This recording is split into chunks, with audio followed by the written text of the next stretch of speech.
Welcome to the deep dive. Today, we're plunging into a topic that, okay, it might sound quite technical, but trust me, it has massive real-world implications. We're taking a really critical look at some common pitfalls administrators fall into when logging into servers, basically uncovering, how admins have been logging into servers all wrong. Our mission for this deep dive, well, it's to pull out the most important nuggets of knowledge from our source material, giving you a shortcut to being well-informed. So what did this all mean for your digital life, for the systems you rely on every single day? Well, it's crucial to understand these aren't just like minor technical blunders. Not at all. Our source material makes it really clear that each of these mistakes carries significant business implications. We're talking hefty regulatory fines, severe reputational damage. It lays out specific pitfalls, yes, but maybe more importantly, the direct and often pretty surprising impact of these seemingly simple errors. Okay, let's unpack this then. I'm genuinely curious to see what unexpected insights pop up as we dig into why these common mistakes keep happening. Let's start with maybe one of the most fundamental errors our sources highlight: using shared accounts. Yes, shared accounts. When multiple administrators log in using the same root or, some generic admin credentials, the source emphasizes it makes individual accountability virtually impossible. If an action is taken, maybe a change is made, there's just no audit trail pointing back to a specific person. None. That immediately sounds like a complete nightmare for any organization. Beyond the obvious, you can't trace who did what. What's the deeper, maybe more insidious danger for a business when they realize, uh-oh, we can't pinpoint individual responsibility in an incident? Right. The insidious danger, and our sources really highlight this, isn't just that you can't fine-tune an audit later. It's how profoundly this lack of individual audit trails can paralyze incident response teams, sometimes for weeks. Imagine a breach, right? You know something went wrong, but because there are no unique fingerprints, investigators, well, they can't narrow down the malicious activity. This dramatically racks up costs, way beyond any initial fine. Think prolonged downtime, deeper compromises. It just spirals. So it's that classic everyone's responsibility means no one's responsibility problem in action. Wow, that sounds like a real foundational issue in identity. And okay, once we've navigated the who, how are they actually getting in? The sources point to a fundamental flaw here, too, an over-reliance on just basic password authentication and maybe neglecting multi-factor authentication, MFA. Precisely. Weak or reused passwords are, well, they're just an easy target for brute force attacks, credential stuffing attacks, all that stuff. And the surprising truth is, while we all kind of know this, the friction, the hassle of implementing robust MFA across maybe complex legacy systems or for a large user base, it often means organizations just, put it off. Defer it. But what's the real kind of unseen risk for a company when they keep relying on just a username and password? We hear about credential theft all the time, but how does the absence of MFA really escalate the danger? What's the mechanism? It allows attackers to transform a stolen password from just a single potential point of entry into a full account takeover with, honestly, shocking ease. Without MFA, a successful phishing attack, or maybe just a leaked password database, can instantly lead to operational disruption, massive data breaches, severe financial losses, all from that single compromised credential. It's like having a digital skeleton key, basically. It just unlocks everything.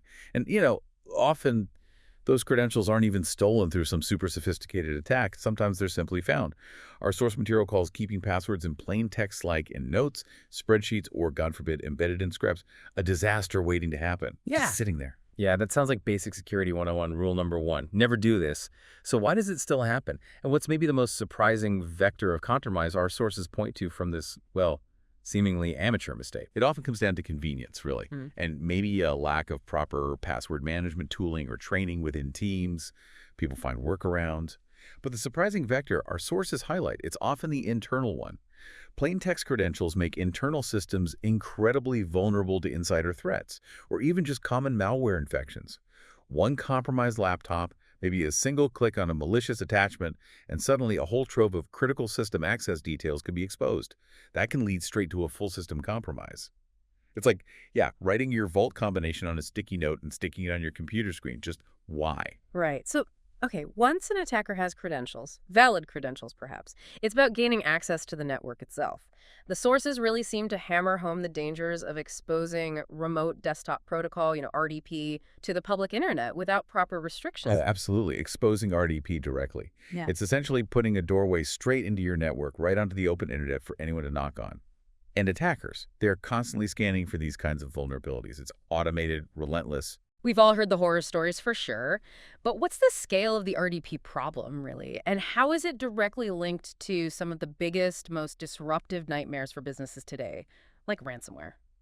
This is a huge one, honestly. Our sources directly connect unprotected RDP exposure to the massive surge we've seen in ransomware attacks and the resulting system downtime.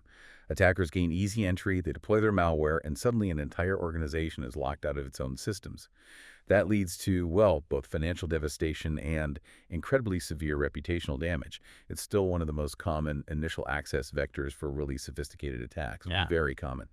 And this leads us nicely to the broader issue of managing administrative access itself. It's not just how you get in, but what you can do once you're there. Our sources highlight a recurring theme here: excessive privilege. This shows up in a few ways: not using proper privilege access management or PM solutions, overusing persistent administrator rights, so people have high-level access all the time, even when they don't need it, and sometimes even allowing direct root access, which is generally a bad idea. Okay, so it boils down to giving out too many keys, maybe for too long, without proper oversight or that kind of just-in-time access model. But what's the cumulative cost of this? Because it feels like individual overprivileges might seem small, maybe manageable in isolation, but collectively, across a whole organization, that could be catastrophic, right? It really becomes a compound interest problem for risk. That's a good way to put it. Each unnecessary or persistent privilege significantly increases the overall attack surface. So if an attacker breaches just one system, having those excessive privileges allows them to move laterally, spread through your network with incredible ease, undetected sometimes. Yeah. This directly leads to non-compliance with major industry regulations like PCI DSS, high pay, NIST, you name it. And it dramatically increases the risk of insider threats, both accidental and malicious, the regulatory fines. They're almost just a symptom of the deeper systemic risk of an attacker potentially taking over your entire infrastructure without anyone noticing. Right. And even with good initial access controls and proper privilege management, credentials themselves can become stale or compromised over time, can't they? The sources also flag a common oversight that seems like it creates this slow-burning fuse, failing to rotate credentials regularly. Yes, exactly. Using the same passwords, the same API keys, even the same SSH keys indefinitely. It simply increases the window of opportunity for exposure over time.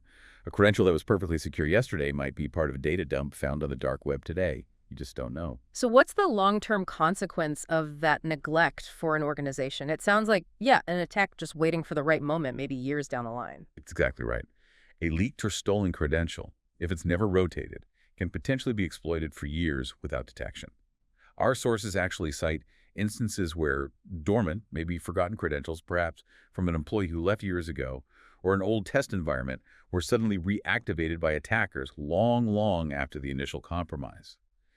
This leads to that scary long-term persistence within a network, making breaches incredibly difficult to detect and even harder to fully eradicate. These are kind of the digital sleeper agents that wake up at the absolute worst possible time for the organization. And okay, let's say credentials are compromised or maybe privileges are abused. How would you even know it happened? This brings us to the final, really critical mistake our sources emphasize: the lack of proper monitoring and auditing of activity. You need to see what's happening. So the lights are essentially off in the data center, metaphorically speaking. You're blind. What's the true cost of that dark period, that dwell time, as they call it, that the sources highlight the time between an initial breach and when someone actually detects it? Oh, the cost is monumental. It really is.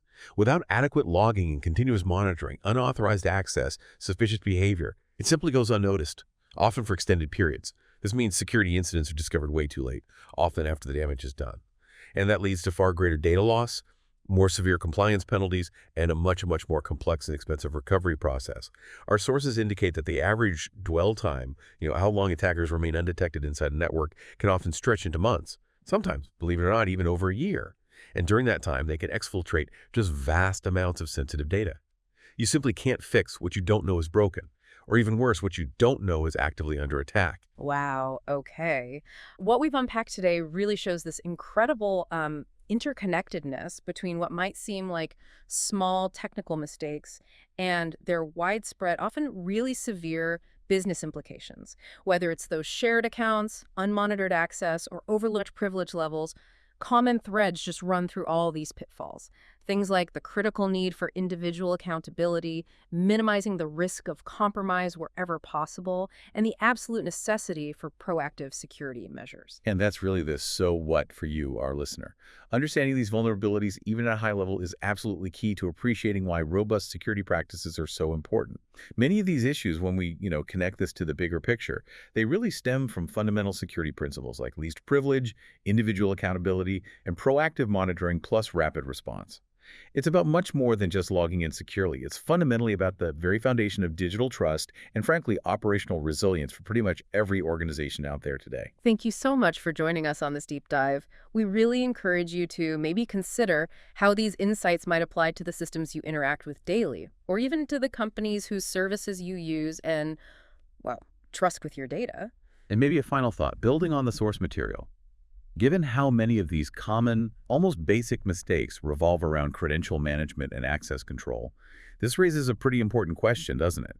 In a world that's increasingly reliant on digital systems for everything, how much does our collective digital security ultimately depend on the unseen, meticulous, or sometimes, as we've discussed, maybe flawed practices of the system administrators working behind the scenes? Definitely a lot to think about there. Join us next time for another deep dive.